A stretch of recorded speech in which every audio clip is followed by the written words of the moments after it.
हमारा विधायक कैसा हो, उमेश राय जैसा हो, जिंदाबाद जिंदाबाद जिंदाबाद, जिंदाबाद जिंदाबाद जिंदाबाद, जिंदाबाद जिंदाबाद जिंदाबाद। हमारा विधायक कैसा हो, उमेश राय जैसा हो, हमारा विधायक कैसा हो, उमेश राय जैसा हो, जिंदाबाद जिंदाबाद जिंदाबाद, जिंदाबाद जिंदाबाद जिंदाबाद, जिंदाबाद जिंदाबाद जिंदाबाद, बीजेपी बीजेपी जिंदाबाद जिंदाबाद जिंदाबाद, बीजेपी बीजेपी जिंदाबाद जिंदाबाद जिंदाबाद, भारत माता की जय जिंदाबाद। हमारा विधायक कैसा हो, विधायक कैसा हो,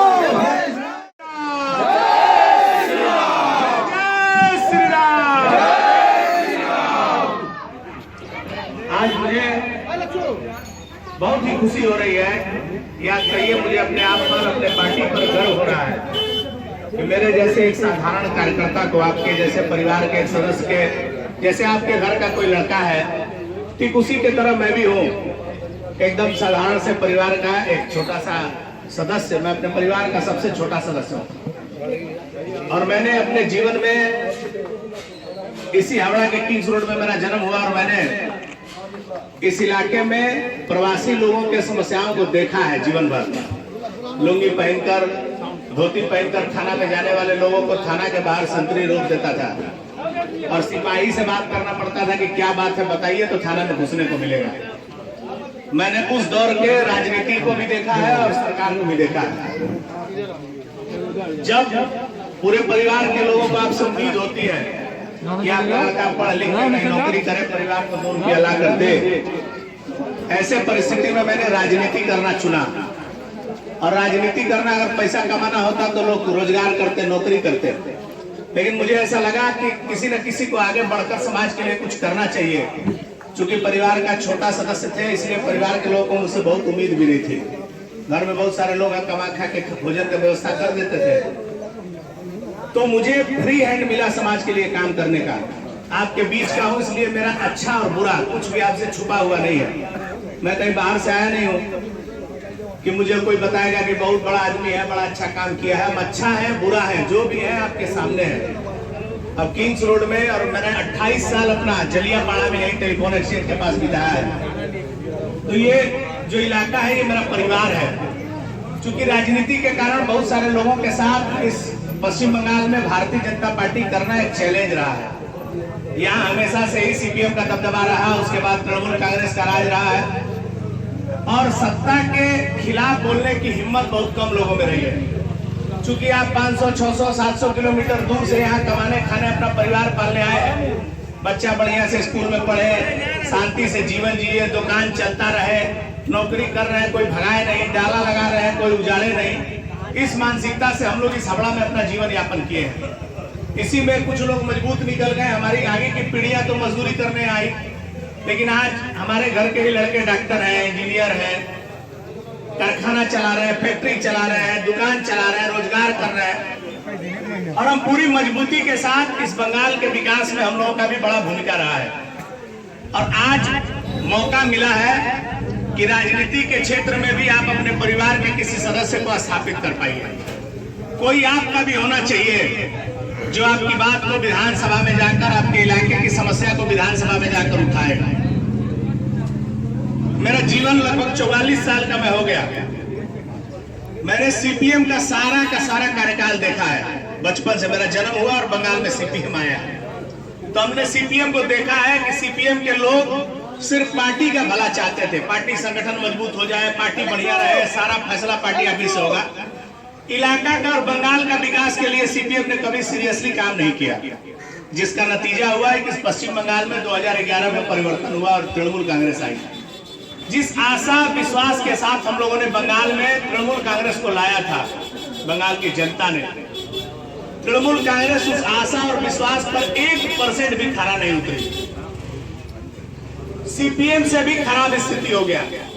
सीपीएम में तो स्थिति था कि कोई फैसला कर रहा है तो पार्टी ऑफिस में चल जाइए, वहां से हो जाएगा, जो बोल दिया वही तय है, सही है गलत है जो है। लेकिन तृणमूल कांग्रेस में तो मोड़ मोड़ पर नेता और मोड़ मोड़ पर गुंडागर्दी। दुख तो तब होता है कि जब आज के आधुनिक युग में जब बंगाल की जनता विकास की बात कर रही है तो उत्तर हावड़ा में तृणमूल कांग्रेस गुंडागर्दी के भरोसा राजनीति करना चाह रही है। मेरी बात को बुरा मत मानिएगा, उत्तर हावड़ा की लड़ाई तो साफ साफ बात है। 10 साल हम लोगों ने तृणमूल कांग्रेस को उत्तर हावड़ा में मौका दिया। 2011 में जब तृणमूल कांग्रेस के उम्मीदवार बने, आज स्वर्गीय है, हमारे बीच नहीं है, मैं उनके बारे में गलत कुछ नहीं कहूंगा, लेकिन इतना जरूर कहूंगा कि जब 2011 में तृणमूल कांग्रेस को पूर्ण बहुमत की सरकार बनी तो आपका विधायक 75 साल का एक बुजुर्ग व्यक्ति था, जो किसी जमाने में उत्तर हावड़ा का विधायक हुआ करते थे। 2011 में विधायक बने, 5 साल के अपने कार्यकाल में 3 साल बीमार रहते थे। कोई मिलने जाए तो दादा बीमार है, हॉस्पिटल में है, घर में है, मिल नहीं पाएंगे, चल नहीं पाएंगे, जा नहीं पाएंगे। 5 साल चला गया, दादा का तबीयत ठीक करने में पूरा उत्तर हावड़ा का लोग रोज बनाए मेरा विधायक स्वस्थ हो जाए। आप याद कर लीजिए मेरा बात को, विधायक मेरा स्वस्थ हो जाए, ठीक हो जाए, जल्दी कुछ हो जाए। दुर्भाग्य का बात यह है कि 5 साल के बाद तृणमूल कांग्रेस ने उनको नकार दिया और उनके जगह पर एक अराजनीतिक साफ छवि का बढ़िया आदमी, सेलिब्रिटी, क्रिकेटर लाया गया कि चलो भाई एक नौजवान आएगा, काम करेगा। बहुत एनर्जेटिक थे, मेरे भी पसंदीदा थे। पूरे उत्तर हावड़ा के लोगों ने दोनों हाथ उठाकर उनको भारी बहुमत से जिताया। ममता बनर्जी ने उनको मंत्री भी बना दिया। लेकिन उत्तर हावड़ा का दुर्भाग्य तो दुर्भाग्य रह गया। उत्तर हावड़ा के तृणमूल कांग्रेस के नेताओं ने उनको कभी अपना नेता ही नहीं माना, काउंसिलरों ने कभी उनको सहयोगी नहीं किया और मंत्री जी सिर्फ अपने घर के मंत्री बनकर आ गए। 5 साल में, मेरी बात नहीं है, अभी आपने सुना होगा कि पूरे 5 साल में मंत्री जी के पास साइन करने के लिए सिर्फ 4 फाइल आया। दुर्भाग्य इस बात का है कि 2011 में जब हम लोग नारा लगाते थे, मैं जब चुनाव लड़ा था तो मैंने कहा था कि उत्तर हावड़ा में एक भी कॉलेज नहीं है। मेरा बात सुन लीजिएगा, गलत होगा तो एक तो वोट बीजेपी को मत दीजिएगा। साफ साफ बोल रहे हैं, एक तो वोट मत दीजिएगा बीजेपी को। उत्तर हावड़ा में एक भी कॉलेज नहीं है, उत्तर हावड़ा में एक भी अस्पताल सरकारी नहीं है। एक सत्यवाला आईडी हॉस्पिटल है, वो भी किसके लिए है? डायरिया के मरीजों के लिए है, बीच में कोरोना के लिए हुआ था, साधारण इलाज के लिए नहीं है। उत्तर हावड़ा में अस्पताल नहीं है, उत्तर हावड़ा में कॉलेज नहीं है, लड़कियों के लिए कॉलेज नहीं है, बेरोजगारों को प्रशिक्षण देने के लिए ITI इंस्टीट्यूट नहीं है। उत्तर हावड़ा में आपको शुद्ध पीने का पानी मिले इसके लिए वाटर ट्रीटमेंट प्लांट नहीं है। उत्तर हावड़ा का कूड़ा कचरा खत्म किया जाए उसके लिए उत्तर हावड़ा में डंपिंग ग्राउंड नहीं है। उत्तर हावड़ा के बच्चों को खेलने के लिए बढ़िया मैदान, स्टेडियम नहीं है। उत्तर हावड़ा में क्या है? तो गुंडा बनाने का फैक्ट्री है। हर मोड़ पर शाम को 5 गुंडा मिल जाएंगे। बताने का जरूरत नहीं है कौन पार्टी करते हैं। गुंडागर्दी पर तृणमूल कांग्रेस को इतना भरोसा है कि तृणमूल कांग्रेस ने गुंडा को उम्मीदवार बना दिया। अरे भैया, आज के जमाना में कोई चाहेगा कि उसका विधायक गुंडा बने? हमको कोई एलर्जी नहीं है। आपका वोट कीमती है, आप पश्चिम बंगाल के उन्नयन के लिए वोट दीजिए। हम नारदा सरदा के बारे में आपसे बात नहीं करेंगे। हम तो ये बताएंगे कि हमको बताइए उत्तर हावड़ा में आज भी पीने का पानी एक दिन बंद होता है, एक पाइपलाइन फटता, 15 दिन पानी नहीं मिलता है। खरीद के पानी पीते हैं कि नहीं? सच सच बताइए। आजादी के 75 साल के बाद जो सरकार आपको पानी नहीं दे सकता है, आजादी के 75 साल बाद जो सरकार आपके जल निकासी की व्यवस्था नहीं कर सकता है, आजादी के 75 साल के बाद जो इलाके में लोग आपको पुलिसिंग की व्यवस्था नहीं कर सकते हैं, गली गली में दारू बिकता है, रोड पर बैठकर लोग दारू पीते हैं, गुंडागर्दी करते हैं, क्या ऐसे समाज में आप रहना चाहते हैं? टीएमसी के उम्मीदवार के साथ 100 गुंडा इलाका का घूम रहा है। अगर आप अपने घर का बेटा को रिवॉल्वर चलाना सिखाना चाहते हैं, बम बनाना सिखाना चाहते हैं, इलाका में गुंडा बनाना चाहते हैं, इलाका में तांडव कराना चाहते हैं, तो मैं आपसे निवेदन करूंगा तृणमूल कांग्रेस को दोनों हाथ से वोट दीजिए। अगर आप चाहते हैं कि उत्तर हावड़ा में कॉलेज बने, उत्तर हावड़ा में स्कूल की व्यवस्था सुधरे, उत्तर हावड़ा की सड़कें चमके, उत्तर हावड़ा में फ्लाईओवर बने, उत्तर हावड़ा के लोगों की स्वास्थ्य की व्यवस्था के लिए अच्छे अच्छे स्वास्थ्य केंद्र खुले, आपके बेरोजगार बच्चों के लिए बढ़िया इंस्टीट्यूट खुले जहां उनको प्रशिक्षित करके रोजगार मुहैया कराने की व्यवस्था की जा सके। आप चाहते हैं कि आपके इलाके में पुलिस को बिना बताए आप शांति से रात दिन घूम सकते हैं, तो आपके पास एकमात्र विकल्प नरेंद्र मोदी और कमल निशान है।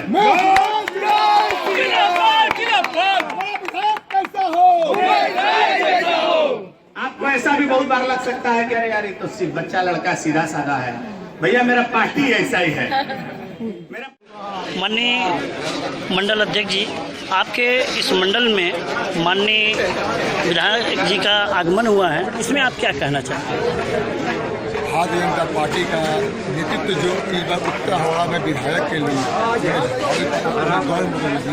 उमेश राय जी को, ये उमेश राय जी सबसे कर्मठ उम्मीदवार के रूप में आए।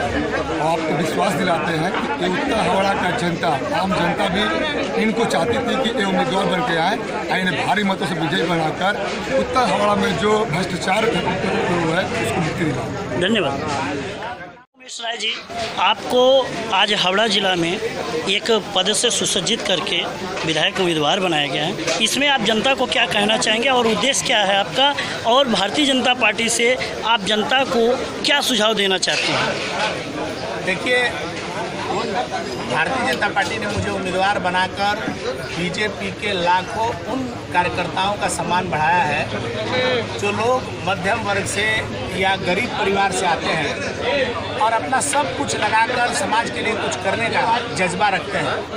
ऐसे कार्यकर्ता जीवन भर झंडा लेकर ही घूमते आपको देखे जाते हैं, जीवन में कभी वो कुछ बन नहीं पाते हैं। लेकिन भारतीय जनता पार्टी एकमात्र राजनीतिक दल है जो अपने कार्यकर्ताओं का सम्मान करती है। इसके पहले मैं आपको कम से कम सैकड़ों उदाहरण दे दूंगा कि एक साधारण परिवार का, देखिए ना, स्टेशन पर चाय बेचने वाले का बेटा देश का प्रधानमंत्री, किसी समय में बूथ पर पोस्टर मारने वाले नितिन गडकरी देश के सबसे मजबूत मंत्रियों में से।